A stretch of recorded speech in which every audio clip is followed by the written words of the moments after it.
Online Manipur YouTube channel swing bir ma'am पुग्नु को मुखन नतराम सरी हमदे नमरु पाव मदे थमजगे. This is tribal people in Manipur. This is how welcome and show respect to the Indian Army.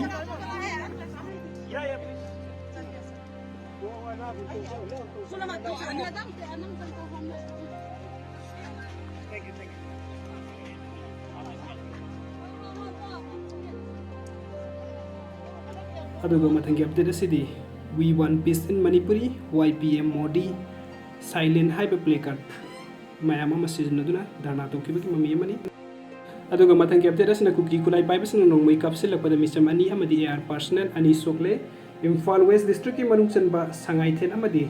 Tairen Popi ga thangnana leiba Kangpopi District and Boljang Khurmai kai da matik saba kulai paiba kuki militants sing nongmai kap thoropada misam ani yauna Assam Rifles personnel ani asoka pan nangle hairi Thaudo adu ngasi ayupung mari khara helakpada thokibani hairi kuki militants sing gi maikai degi nomai kapthorpada gi security force yauna khulna pasing na anduna yuki pung trama thoirom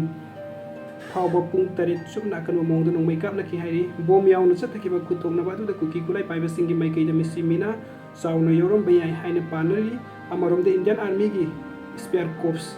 3 na thador poweron amada nomai kap na badu da Assam Rifles ki Troops sing susang silok tuna sarugiyaki ngasigi nang makeup na badu da lanmi ani soki tungda phibam adu laksin baga loina na mafam adu da hojik pak sanna thiba hum basathari hojik oina thodok thom dagi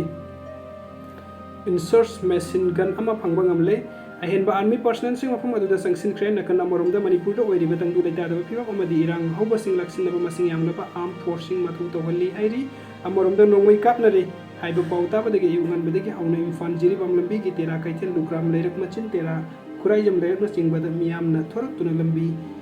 tangkhai thingki lambi da lakpa singnaba gari sing sek tawba galina Assam Rifles amadi army gi gari sing thatki hairi aduga mathangi update asina bomb pokhai hunduna pangan sing sokan ki bataraina lawde tumina lairoi MMWO ngarang numidang kokta da bomb pokhai hunduna midai pangal sing asok apan nang hanki adu taraina lawde bomb pokhai hanki bagi thodok asi security advisor na thubada thigatuna seng balanglam la tin puthokada bani na trabadi tumina lairoi haina Manipur Muslim Welfare Organization MMWO gi maiki digi phungdoragli ngasi ata da leiba lub asigi office ta pangthok pawmi sing unaba amada lub asigi advisor Abdullah Fundre mem na hai ngarang kokta da plan tawraba sakti leiraba bomb ama pokhai lakwasi Manipur da thokli birang asida mitai pangal singsu yawrak naba hotna rabra haibagi sing naba lei haina phongdokhi mathangi update asina naga gi yumai thaba senaba ko kising lem na tharoi lyangmai naga council leimakhung singmang da leiba lyangmai naga gi yumai thaba senaba ko ki pur ki myo sing lem na tharoi amadi thodok asigi matang da tumin nakhak leiseloi haini lyangmai naga council eastern zone gi maike jage kan wafam thamlagli ngarang hin nong yai matung ta thokiba thodok adu gi matang da ngasi Manipuri Press Club ta pang thok pa ba mising unaba amada council asigi chairman Leveson Sawang na hai naga gi yumni khang na mai tharamba leibak tibani thodok asi lyangmai naga na haksin lawbaga loina na awang ba thakte yaningde midai amadi ku kising gi marakta tha ma hena satharkli birang asi da naga sing na yaukhiba leite nakal asi gi marakta khut thokna ba matam da naga gi yum kaising amanga ta thokan biganu karigumba amanga ta thokala badi furuk masel gi marakta unkhatna duna afaba oirak loi haiki magna makata na hai tha am makai hena satharkla birang asi ngasi pawu waroi sin purak pangamdana leiba asi leibak tibani athubo matana center magistrate lengang irang asi gi waroi sin purak tuna mahusa gumna tangtu leita balamdam am purak no bokona biu haiki nakala morom dangarang gi thodok adu mayum mai thaduk pikraba leima khungsingmang dagi akhon lyangmai na hai nagasing gi yum mai thaba horogliba asimak irang asida yaudana leiba naga purupsu irang asida yawrak naba singsin bani lawi leima khungsingmang da kuki mitei amadi naga sing na punna nuksi sanan leimenna duna lakpana irang asida yaudaba nana singi yumkai sokloi haiba wakhalon da tangdu leitana leirambani leima khungmai kai da leiba naga gi yum sing da signboard thetuna naga gi yum ni masak tak kuki purupki miyo sing na signboard setat pa yauna yum mai tharakpani hairi Thangdok thopo matam da leima khung da leiba Indian Army sing mafam adu da leina yum mai chakpa yengduna leiki athubu matam da lenga mining sing tuna yum mai thaba asi da sen na myo sing gi mathak ta kan mining sang biu haina phungdokhi duga mathangi update asina dolai pu bada sin na bani haidun lehen ki bakanguna to khai balengak talakli basi makhoi gi hak leite maru loisang dolai pu ba madi pot hondok honjin da sin na ba lehen ki bakanguna to khai balengak talakli basi makhoi gi hak leite Thawong asina sahili sangsit na lengak mapu oituna lakhiba furuk na sidi maram damno sedang bumiyo sing wehelle haina Manipuri pandit loisang maru loisang gi pandit asoba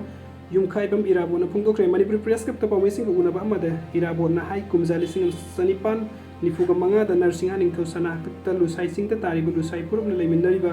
खोंजाई फुरुप तानथोक्लबदा Manipur की निंथौना मिनुंगसीगा लोइना मखोइबु Manipur लेबगे FP की लोइना मखोइबु दोलाई पुबदा अमसुंग पोर होंदोक होंजिन सिजनकी अमरोमदा Manipur लेखिबा British की political agent make कुनोक नसु मखोइबु Naga कुल की मनाक ताहंदुना नागा सिंह की अरोनो Paulo बगे थबक सिजनकी अदुगुंबा लमदम सिदा साइदांग लखिबा खोंजाई Singh ngasi de kuki gi saktam loduna मखोइगी तोखाइबा लेबाक तालकली मखोइगी पांदम फंगनब मखुत कुलाई पाइदुना लान हरकली तोखाइबा लेबाक तानबगी हक लेतब मखोइना मितै सिंह मखल मखा कयागी बोम तोप अमसुंग नोमै सिजनदुना लंदारकली मखोइगी लंदा असिदा युम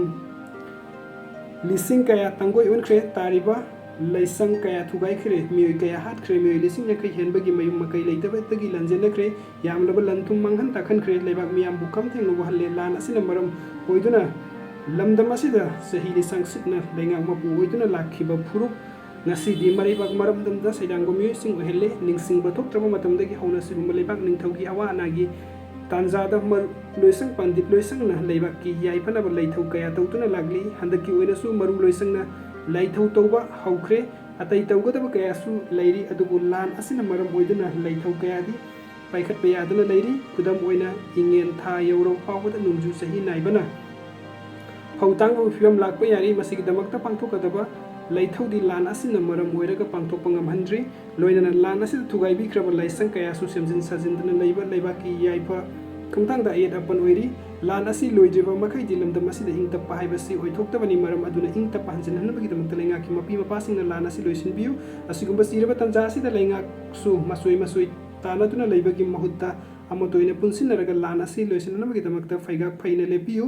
मियामगी इहुल खांना चटपियु तुंगी मिरोलदा असिगुम्बा लानगी साइथेंग असि अमुक फंगदबा